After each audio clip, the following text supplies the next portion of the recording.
English കഫേയുടെ WhatsApp spoken English കോഴ്സുകളിലൂടെ ഇന്ന് ലക്ഷക്കണക്കിന് ആളുകൾ ഇംഗ്ലീഷ് സംസാരിക്കുന്നു. ഇംഗ്ലീഷ് കഫേയിലുണ്ട് നമ്മുടെ ആവശ്യം അറിഞ്ഞുള്ള കോഴ്സുകൾ ഏറ്റവും മികച്ച പേഴ്സണൽ മെന്റർഷിപ്പിൽ. ഇനി ആർക്കും എവിടെ നിന്നും ഇംഗ്ലീഷ് പഠിക്കാം വാട്സ്ആപ്പിലൂടെ. English cafe, we present you the perfect English. WhatsApp now 9633388575. Style എന്ന് പറഞ്ഞാൽ അറിയാലോ, സാറിന്റെ കഴിഞ്ഞിട്ടേ ഉള്ളൂ. കാരണം ആ ഒരു ഇതിൽ ഇത്ര സ്റ്റൈല് കാണിച്ചിട്ട് ഒരാൾ നമ്മൾ വേറെ ആരെയും കണ്ടിട്ടില്ലല്ലോ. പല ഷോട്ടിൽ തന്നെ എനിക്ക് പല ഫിലിമുകളാണ് ഓർമ്മ. എന്ത് ഭാഷ, ദളപതി, പല കാര്യങ്ങളും വന്നിട്ട് എനിക്ക് ഡയലോഗ് തെറ്റിപ്പോകും. എനിക്ക് ഞാനൊരു 9-10 വർഷമായിട്ട് അറിയാം. ഞാൻ പേര് മാറിപ്പോയോ. ഇതിനോട് കൂടുതൽ താല്പര്യം ഉണ്ടായിരുന്നു. പിന്നെ എനിക്ക് പണ്ട് മുതലേ ക്യാപ്പിനോട് ഭയങ്കര താല്പര്യം ഉണ്ടാകുന്ന ഒരു കളക്ഷൻ പോലെ എനിക്ക് ഇപ്പോഴും എന്താണോ നമുക്ക് ഓർമ്മയിൽ ഉള്ള സമയത്ത് യൂസ് ചെയ്യുന്ന അതിപ്പോഴും അങ്ങനെ കളക്ട് ചെയ്ത് വെക്കാറുണ്ട്. ഞാനിത് സംസാരിക്കുന്നത് ഞാൻ ഇതിനെ കുറിച്ച് ആധികാരികമായി പഠിച്ചിട്ടൊന്നുമില്ല. ലൈഫിൽ ഉണ്ടായിട്ടുള്ള എക്സ്പീരിയൻസിൽ നിന്നാണ് സംസാരിക്കുന്നത്. അപ്പൊ അത് പലരുമായിട്ട് കണക്ട് ആവും തോന്നുന്നു.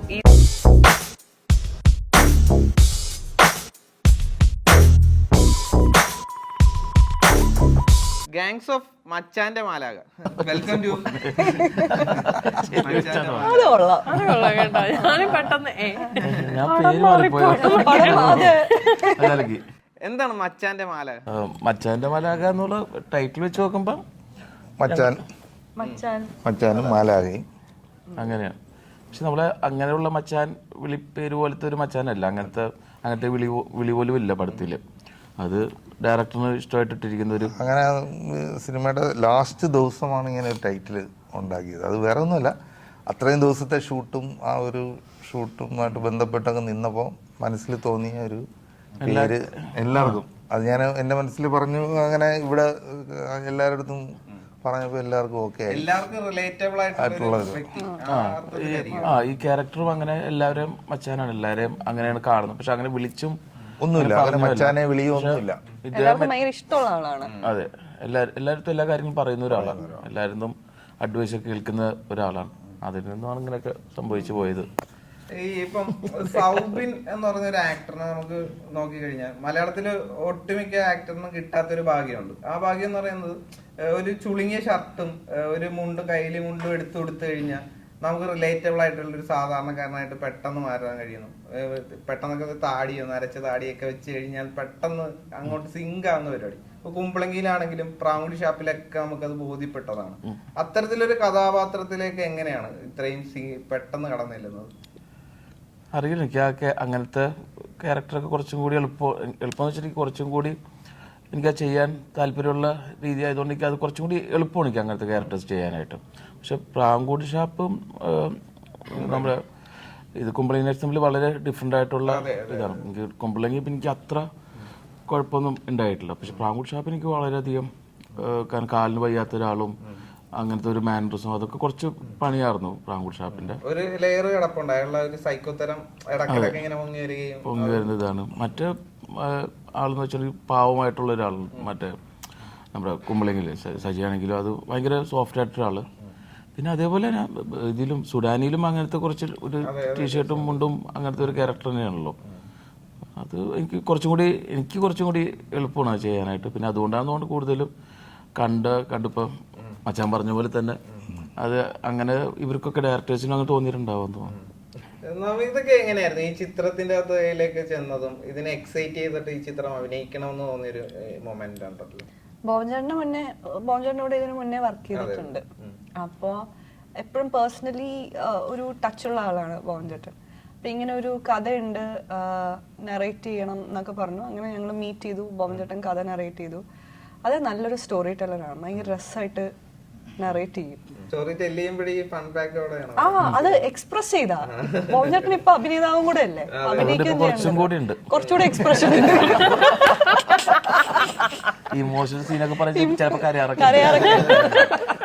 പലതും വരൂല, ഇമോഷൻ കൂടിയിട്ട് കണ്ണിൽ കാണാൻ പറ്റും. പുറത്തേക്കൊക്കെ പോയിട്ട് വരും. അപ്പൊ നറേറ്റ് ചെയ്തപ്പോ ഇപ്പൊ നമ്മള് ടീച്ചറിലൊക്കെ കണ്ടു കഴിഞ്ഞാല് നോർമൽ ഒരു ഹസ്ബൻഡ് വൈഫ് അവരുടെ ഒരു ലൈഫ് അങ്ങനെ തോന്നും. പക്ഷെ ഇതില് രസമുള്ളൊരു സാധനമുണ്ട്, നമ്മൾ ഇതുവരെ അങ്ങനെ കണ്ടിട്ടില്ലാത്ത പേഴ്സണലിയും നമ്മൾ അങ്ങനെ കണ്ടിട്ടില്ലാത്ത ഒരു കണ്ടന്റ് ഈ സിനിമയിലുണ്ട്. അപ്പൊ അതെന്നെ ഭയങ്കര ഹുക്ക് ചെയ്തു. അപ്പൊ തന്നെ എനിക്ക് ഇഷ്ടമായി. ഞാൻ ബോബൻ ചേട്ടൻ്റെ അടുത്ത് പറഞ്ഞു നമുക്ക് ചെയ്യാം. അങ്ങനെയായിരുന്നു ഇതിലേക്ക് വന്നത്. ഈ നാടൻ കഥാപാത്രങ്ങൾ ചെയ്യാൻ നേരത്ത് ഇച്ചിരി കൂടെ സ്മൂത്ത് ആയിട്ട് അതിലേക്ക് ചെല്ലാൻ കഴിയും നേരത്തെ പറഞ്ഞ പോലെ അങ്ങനെ തോന്നിയിട്ടുണ്ടോ? നാടൻ ക്യാരക്ടേഴ്സ് എനിക്ക് ഭയങ്കര ഇഷ്ടമാണ്. പ്രോബ്ലി മേ ബി ഞാൻ അങ്ങനെ പേഴ്സണലി ഭയങ്കര മോഡേൺ ആയിട്ടുള്ള ഒരാളല്ല. ഭയങ്കര അങ്ങനത്തെ ഒരു മോസ്റ്റ് മോഡേൺ അങ്ങനത്തെ ഒരു കൈൻഡ് ഓഫ് പേഴ്സൺ അല്ല. പിന്നെ എനിക്ക് ഭയങ്കര ഇഷ്ടമാണ് ആ ഒരു ലെയർ ഓഫ് മേക്കപ്പ് അങ്ങനെയൊന്നും ഇല്ലാണ്ട് ഭയങ്കര ഇൻവോൾവ് ആയിട്ട് ചെയ്യുമ്പോൾ ഭയങ്കര രസമാണ്. ഇപ്പൊ ആര്യ ചേച്ചി ഇപ്പൊ റീസെന്റ് എന്താണ് ഇൻസ്റ്റാഗ്രാം റീൽസിലൊക്കെ ഭയങ്കര ഇന്റൻസ് ആയിട്ടുള്ള മറ്റേ ലൈഫ് തോട്ടൊക്കെ കേട്ടിട്ട് അത് കേട്ടിട്ടുണ്ടോ?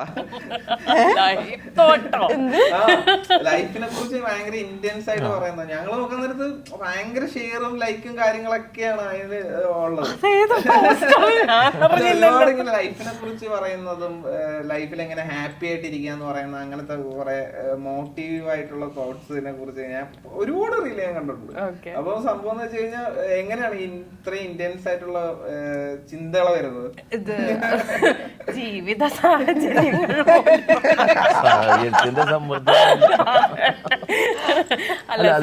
പറഞ്ഞ ശരിയാണ്. ഞാനൊന്ന് കണ്ടിട്ടുണ്ട്. അച്ഛൻ ജോലി സ്ഥലത്ത് പോയപ്പോൾ ഒരു ഇതുണ്ടായിരുന്നില്ലേ, അവിടെ ഹോട്ടലിൽ നിന്നിട്ട് അവിടെ വന്നതിന്റെ സന്തോഷം.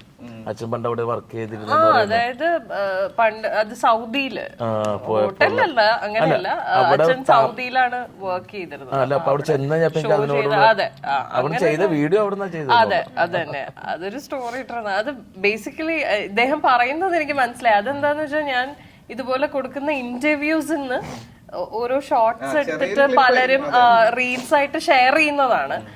അത് ഞാനല്ല ഷെയർ ചെയ്യണത്, ആർക്കും ഷെയർ ചെയ്യുമ്പോ അതങ്ങനെ പോകുന്നതാ. അപ്പം അത് ബേസിക്കലി ഞാനിത് സംസാരിക്കുന്നത്, ഞാൻ ഇതിനെ കുറിച്ച് ആധികാരികമായി പഠിച്ചിട്ടൊന്നുമില്ല.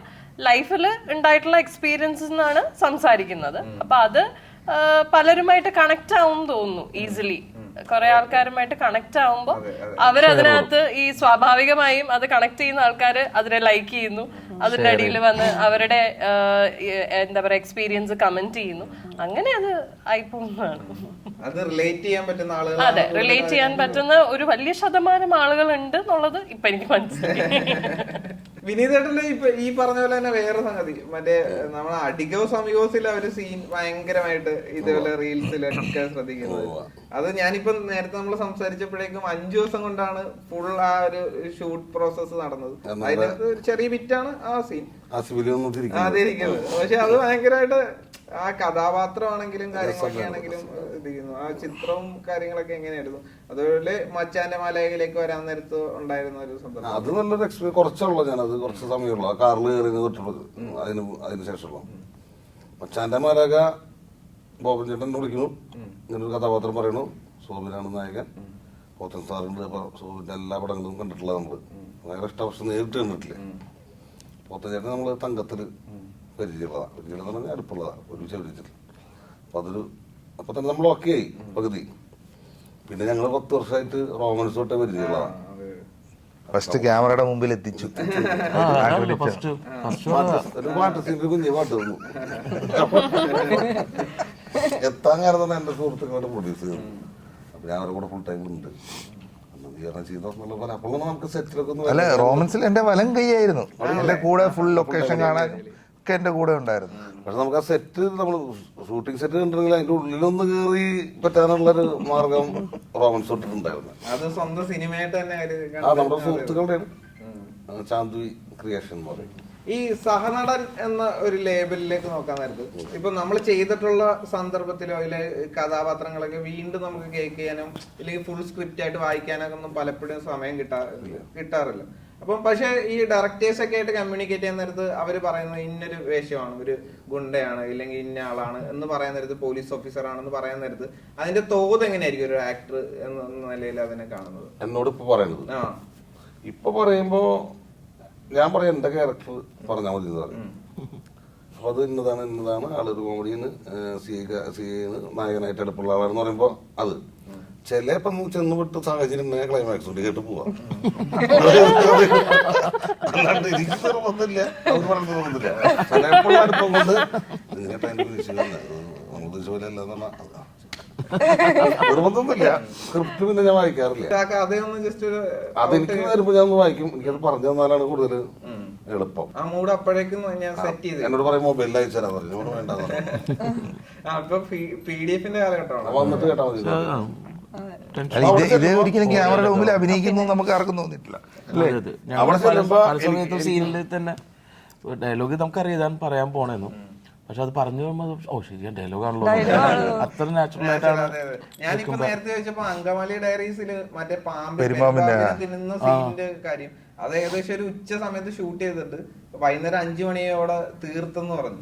അപ്പൊ ഞാൻ അത് കേട്ടിട്ട് നെട്ടിപ്പോയി. കാര്യം എന്ന് വെച്ച് കഴിഞ്ഞാൽ അത്രയും നാച്ചുറൽ ആയിട്ടുള്ള സാധനത്തിന് അത്രയും ടൈം കൊണ്ട് എങ്ങനെ കവർ ചെയ്ത് മാറി. ഞാൻ ചെന്ന് കുറെ നേരം ഇരുന്നു ബസ്സിന്റെ സൈഡില്. അപ്പൊ ലിജോബായി ബാഗായിട്ട് വരുന്നുണ്ട്. മൂപ്പര് ഒരു സീൻ എടുത്തിട്ടാ വരുന്നേ. അപ്പൊ അങ്ങനെ തന്നെ പിന്നെ നല്ലത് എന്ന് വെച്ചാൽ പിന്നെ കണ്ടിട്ടില്ല, ഫോട്ടോ കണ്ടിട്ടില്ല. സ്ക്രിപ്റ്റില് വിനീതട്ടിൽ പിന്നീട്ടെന്ന് എഴുതിയിട്ടുണ്ട്. അപ്പൊ ചെമ്പൻ പറഞ്ഞത് ഇങ്ങനെ ബാക്കി എല്ലാവരും ഓഡീഷനൊക്കെ കഴിഞ്ഞ് എല്ലാവരും പഠിച്ചിട്ടിരിക്കുന്നേ. അപ്പൊ എല്ലാം ചെയ്യണമെങ്കിൽ ഇപ്പൊ ശരിയോ ബസ്സിൽ കയറിയിരുന്നു, സീൻ പറഞ്ഞു പരിപാടി. ലിജേട്ടൻ പിന്നെ അങ്ങനെ ചുരുളിയിലൊക്കെ അങ്ങനെ തന്നെ. ഈ മച്ചാന്റെ മാലയില് സത്യം പറഞ്ഞ നമ്മളിപ്പോ പോസ്റ്റേഴ്സിൽ കാണാൻ നേരത്തെ തന്നെ ഒരുപാട് ആർട്ടിസ്റ്റുകൾ ഇങ്ങനെ ഉണ്ട് നിറഞ്ഞിരിക്കുന്നത്. ഇപ്പൊ ട്രെയിലേഴ്സിലാണെങ്കിലും നമുക്ക് ആ ഒരു ഫീൽ ഉണ്ട്. പണ്ട് പ്രിയൻ ചേട്ടന്റെ ഒക്കെ പടം കാണാൻ, പ്രിയൻ സാറിന്റെ ഒക്കെ പടം കാണുന്ന പോലെ തന്നെ ഒരുപാട് ആർട്ടിസ്റ്റുകളുണ്ട്. അപ്പൊ ഇവരെയൊക്കെ വെച്ചിട്ട് ഒരു പ്ലേ എന്തായാലും സത്യം പറഞ്ഞ ആ സീൻ മേക്ക് ചെയ്യുന്ന സന്ദർഭത്തിൽ ഉണ്ടാവുമല്ലോ. ഈ ഒരു ആർട്ടിസ്റ്റുകൾ തമ്മിലുള്ള ഒരു കൊടുക്കൽ വാങ്ങൽ എന്നൊക്കെ പറയത്തില്ലേ, അത്തരത്തിലേക്ക് ഒരു മുഹൂർത്തമായിരുന്നു നിങ്ങൾ ഷൂട്ടിംഗ് പ്രോസസ്സിൽ ഉണ്ടായിരുന്നത്. അങ്ങനെ തന്നെ. കാരണം കൂടെ ആക്ട് ചെയ്യുന്നതാണെങ്കിലും ഇപ്പൊ ബോബേട്ടനാണെങ്കിലും നമ്മൾ അതിനു മുമ്പ് ഒന്ന് ഇരുന്നിട്ട് ഒന്ന് പറയും ആ സീൻ എന്താന്നുള്ള പറയും. അപ്പൊ തന്നെ ഓൾമോസ്റ്റ് സെറ്റാണ്. പിന്നെ പോത്തനുമാണ് കൂടെ ഇരിക്കുന്ന എല്ലാവരും, ധ്യാനം എല്ലാവരും ഉണ്ടെങ്കിൽ തന്നെ അത് കുറച്ചും കൂടി അതിലൊന്ന് കുറച്ച് മാത്രം മാറ്റം വരുത്തേണ്ടി വന്നിട്ടുള്ളൂ. അതും അധികം വന്നിട്ടില്ല. പക്ഷെ എന്നാലും നമ്മൾ വാക്കിംഗ് ഇതാണെങ്കിലോ അവിടെ നടന്നു വരാം അങ്ങനെയൊക്കെയുള്ള കുറച്ച് നർമ്മങ്ങൾ കൂടാറുണ്ട്. അത് അങ്ങനെ പിന്നെ ഉറപ്പായിട്ടും ഇപ്പോൾ ഞങ്ങൾ തമ്മിലുള്ള സീക്വൻസിൽ അഭിനയിക്കാൻ നേരത്താണെങ്കിൽ പോലും ഓരോ ഇമോഷണൽ സീനും അങ്ങനത്തെ പല പല സീക്വൻസിലുണ്ടല്ലോ. അപ്പോൾ അത് സംബന്ധിച്ചിട്ട് കറക്റ്റാണോ? കറക്റ്റാണ്. അപ്പോൾ എനിക്ക് നന്നായിട്ട് ഇമോഷണലായി ഒന്നുകൂടി ചെയ്യട്ടെ ചോദിച്ചു നോക്ക്. അപ്പോൾ വേണ്ട കിട്ടിയിട്ടുണ്ട് അങ്ങനത്തെ ഒക്കെ. അപ്പോൾ അങ്ങോട്ടും ഇങ്ങോട്ടും നമ്മൾ നമുക്ക് ഒന്നുകൂടി ചെയ്ത് നോക്കാന്ന് പറയുമ്പോൾ നമ്മൾ ഒന്നുകൂടി ചെയ്ത് നോക്കാം, പോകട്ടെ ഒരു പ്രാവശ്യം കൂടി പോവാം. എല്ലാവർക്കും കാര്യം നമുക്ക് ഈ നമ്മൾക്ക് ഓക്കെ ആയിരിക്കും, പക്ഷെ അഭിനയിച്ച ആൾക്ക് എന്തെങ്കിലും ഒരു കുറവ് അതിൽ തോന്നിയാൽ അത് ചിലപ്പോൾ നമ്മൾ ഓക്കെ പറയുന്നതിനേക്കാൾ നല്ല ടേക്ക് ആയിരിക്കും തൊട്ടടുത്ത ടേക്ക്. ഞാൻ അങ്ങനെ എല്ലാം പോസിറ്റീവായിട്ട് പക്ഷെ ഒന്നുകൂടി ചെയ്യണം നല്ല ഇത് എനിക്കും അതൊക്കെ നമ്മളെ ചോദിച്ചതിനെ ഒന്നുകൂടി ചെയ്ത് നോക്കാം. കുറച്ച് അങ്ങനത്തെ നല്ല ചിലപ്പോ നമുക്ക് ചില സെറ്റിൽ വർക്ക് ചെയ്യുമ്പോൾ മറ്റുള്ളവർക്ക് മുഷിപ്പ് തോന്നുമെന്ന് വിചാരിച്ചിട്ട് നമ്മളങ്ങനെ നമ്മുടെ ഇവിടെ അങ്ങനെയുള്ള പ്രശ്നങ്ങളൊന്നും ചില സെറ്റ് ഇപ്പോൾ ചെയ്യിപ്പിച്ചുകൊണ്ടേക്കും. ശരിയായില്ല. ഇപ്പം ഇതിന് ഈ ചിത്രത്തിൽ തന്നെ ഇപ്പൊ 1-2-3 ഡയറക്ടേഴ്സ് തന്നെ ഉണ്ടല്ലോ സിനിമയിൽ അഭിനയിച്ചിട്ടുണ്ട്. ഇപ്പൊ അഭിനയിക്കുകയാണെങ്കിലും ധ്യാനാണെങ്കിലും അതുപോലെ നമ്മുടെ ദിലീഷ് ചേട്ടൻ പോത്തേട്ടൻ ബ്രില്യൻസ്. അല്ല അതൊക്കെ എനിക്ക് ഒരുപാട് സഹായം ഉണ്ടായി. കാര്യം പല ക്യാരക്ടേഴ്സൊക്കെ നമുക്ക് ഒരുപാട് കാര്യങ്ങൾ അങ്ങ് ഡിസ്ക്രൈബ് ചെയ്യേണ്ട കാര്യമൊന്നുമില്ല. അവർക്ക് ജസ്റ്റ് മാറ്റർ മനസ്സിലാവും, എന്താണ് സംഭവം ചെയ്യാൻ പോകുന്നതെന്നും എന്തായിരിക്കും റിസൾട്ട് വരുന്നതെന്ന് അവർക്ക് നന്നായിട്ട് അറിയാം. അവരതിൻ്റെ റിസൾട്ട് നമുക്ക് തരുകയും ചെയ്തിട്ടുണ്ട്. അതുകൊണ്ട് എനിക്കധികം വലിയ എഫേർട്ടൊന്നും ഇല്ലായിരുന്നു. ഈ അതോടൊപ്പം തന്നെ പിന്നെ നന്നായിട്ട് തന്നെ കാര്യങ്ങൾ പറഞ്ഞു തരുന്നു. വെറുതെ ഓരോന്ന് അഭിനയത്തിന് പോയ ശേഷം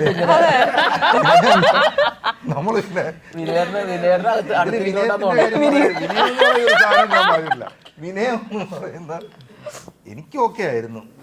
അതാണല്ലോ നമുക്ക് കംഫർട്ടായിരുന്നു. നമുക്ക് കട്ട് പറയുമ്പോൾ ചേട്ടൻ നോക്കുമ്പോൾ തന്നെ മനസ്സിലാവും ഓക്കെയാണ്, ഒരു സന്തോഷം ഉണ്ടാവും എപ്പോഴും.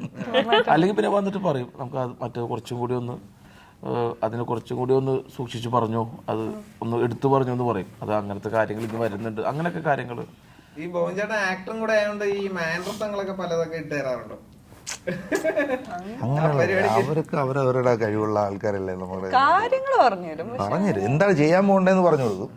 അല്ല നമുക്ക് അഭിനയിച്ച് കാണിച്ചു കൊടുക്കേണ്ട കാര്യമൊന്നും ഇല്ലല്ലോ, അതെ അതെ അതെ. എല്ലാം വലിയ പുലികളല്ലേ. പറഞ്ഞ് നന്നായിട്ട് തന്നെ ചില സംഭവങ്ങൾ കൊടുക്കില്ല എന്ന് തന്നെ, കാരണം അടുത്ത പടത്തിൽ അധികം അഭിനയിച്ചാരിച്ചല്ലോ ഉള്ള സാധനം പോകല്ലോ. എല്ലാ പുലികളാ നമ്മളെന്ത് കാണിച്ചു കൊടുക്കുകയാണ്. ഈ അതോടൊപ്പം തന്നെ ഇപ്പം രജനീകാന്ത് ചിത്രത്തിൽ LCU അല്ല എന്ന സ്റ്റാൻഡ് അലോൺ ചിത്രമാണെന്ന് ലോകേഷ് ഇങ്ങനെ പറയണെങ്കിലും അതിന്റെ അകത്ത് മലയാളികളുടെ ഏറ്റവും വലിയ സന്തോഷം എന്ന് പറയുന്നത് സൗമിനിക്ക് അതിന്റെ അകത്ത് ഉണ്ട് എന്നത് കൂടെയാണ്. അപ്പം അതെങ്ങനെ ഉണ്ടായിരുന്നു ആ സെറ്റും? പുതിയ അനുഭവം ഒന്നുമില്ല, ഭയങ്കര നല്ലൊരു അനുഭവമായിരുന്നു. കാരണം പിന്നെ എന്താ പറയാ, ഭയങ്കര വലിയൊരു ഭാഗ്യം കൂടിയാണല്ലോ അങ്ങനെ ലോകേഷ് ആണെങ്കിലും ആദ്യത്തെ തമിഴ് ചിത്രം അങ്ങനെ. കാരണം മലയാളത്തിൻ്റെ കറക്റ്റായിട്ട് മലയാളം പറഞ്ഞ് തമിഴ് പടത്തിന് പോയിട്ട് വെറുതെ എന്തിനാന്നുള്ള ആ ടെൻഷനിലാണ്. ഇതിനു മുമ്പൊക്കെ കോളുകൾ വന്നിട്ടുണ്ട്, പക്ഷെ ഇതിലെ കോളിൽ എനിക്ക് ഭയങ്കര ഇൻട്രസ്റ്റിംഗ് തോന്നി. കാരണം രഞ്ജിത്ത് സാറിൻ്റെ കൂടെ നമ്മൾ അങ്ങനെ ഫാനായിട്ട് നിൽക്കുന്ന ഇത് ഉറപ്പില്ല. അത് അതിലെന്ത് ക്യാരക്ടറാവണമെന്നില്ല, എന്ത് ചെയ്യണമെന്ന് പറഞ്ഞാലും ചെയ്യാൻ റെഡി ആയിട്ടുള്ള ഒരു കോളായിരുന്നു. വന്നപ്പോൾ തന്നെ ഞാനത് അറ്റൻഡ് ചെയ്തത്. കാരണം ജീവിതത്തിൽ അങ്ങനത്തേക്ക് ഒരു ഭാഗ്യം കിട്ടുക എന്ന് പറയുന്നത് എനിക്കത് ഭയങ്കര, ഇപ്പോഴും ഞാൻ ആലോചിക്കാറുണ്ട്, അത് ഭയങ്കര വലിയൊരു ഭാഗ്യപ്പാട്. അതെ അതെ, അങ്ങനെ അത് ഭയങ്കര വലിയ ഭാഗ്യമാണ് എനിക്ക്. അത് സ്വപ്നത്തിൽ പോലും വിചാരിക്കാത്ത ഭാഗ്യം. രജനീകാന്ത് എന്ന് പറയുന്ന ഒരു ആളുണ്ടല്ലോ, അദ്ദേഹം സത്യം പറഞ്ഞ ചുമ്മാ അടക്കാൻ നേരത്ത് തന്നെ ഒരു സ്റ്റൈൽ നമുക്ക് ഫീൽ ചെയ്തതായിട്ട് പലരും പറഞ്ഞു.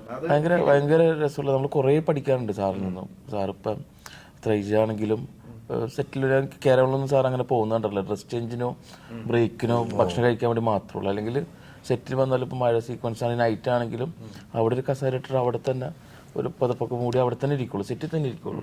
വേറെ കേരളം അങ്ങോട്ടൊന്നും പോവുകയും ഒന്നുമില്ല. അതുകൊണ്ട് തന്നെ എല്ലാവരും അവിടെ കുറച്ചും കൂടി അലർട്ടാണ്, എല്ലാവരും ഭയങ്കര ഫാസ്റ്റാണ്.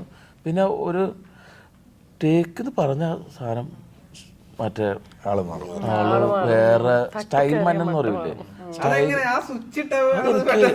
ഞാൻ കുറേ നേരം നോക്കി. കാരണം അങ്ങനെ ഇരിക്കുമ്പോൾ അങ്ങനെ ഇരിക്കും, എല്ലായിടത്തും പറയുമ്പോൾ ഇങ്ങനെ ആയിരിക്കും. ടേക്ക് എന്ന് പറഞ്ഞ് വിളിച്ച് പോകുമ്പോഴും ഇങ്ങനെ റിപ്പീറ്റ് ചെയ്യുന്നുണ്ട് കുറേ സാധനങ്ങളൊക്കെ. അപ്പോൾ അന്ന് ടേക്ക് എന്ന് പറയുമ്പോൾ ഇങ്ങനെ അങ്ങോട്ട് വേറെ ആളോ, അത് ഞാൻ തന്നെ എങ്ങനെ ഡയലോഗ് പറയുന്ന രീതിയാണെങ്കിൽ പോലും അത് ഞാൻ പറഞ്ഞു. ചില പരിപാടി അത് സ്റ്റൈൽ എന്ന് പറഞ്ഞാൽ അറിയാമല്ലോ, സാറിൻ്റെ കഴിഞ്ഞിട്ടേ ഉള്ളൂ. കാരണം ആ ഒരു ഇതിൽ ഈ ഒരു ഇതിൽ ഇത്ര സ്റ്റൈല് കാണിച്ചിട്ടൊരാൾ നമ്മൾ വേറെ ആരെയും കണ്ടിട്ടില്ലല്ലോ. അത് വല്ലാത്തൊരു കഴിവും ഭയങ്കര ഒരു എന്താ പറയുക, ഭയങ്കര ഒരു പരിപാടിയാണ്.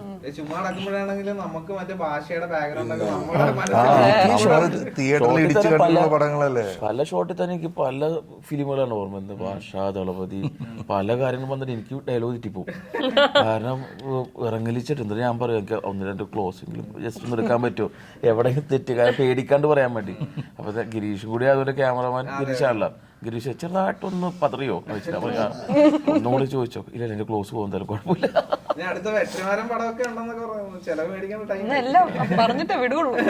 ഇല്ല, അത് പണ്ട് സംസാരിച്ചാണല്ലോ, പണ്ട് വിളിച്ചിരുന്ന. അതിനെ കുറിച്ച് എന്താന്ന് അറിയില്ല, എന്താന്നുള്ള പിന്നെ തീരുമാനം വന്നിട്ടില്ല. ഞാൻ എന്തായാലും ഈ പടത്തിന്റെ ഇറങ്ങിയതിന് ശേഷമുള്ള ബാക്കി കാര്യങ്ങൾ നോക്കിയിട്ട് അടുത്ത തമിഴ് ചെയ്യുന്നുള്ളൂ.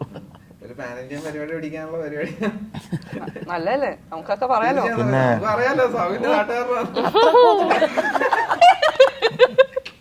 അങ്ങനൊന്നും വേണ്ടത്, ഇങ്ങനെയൊക്കെ ജീവിച്ചു പോയിക്കോളാം.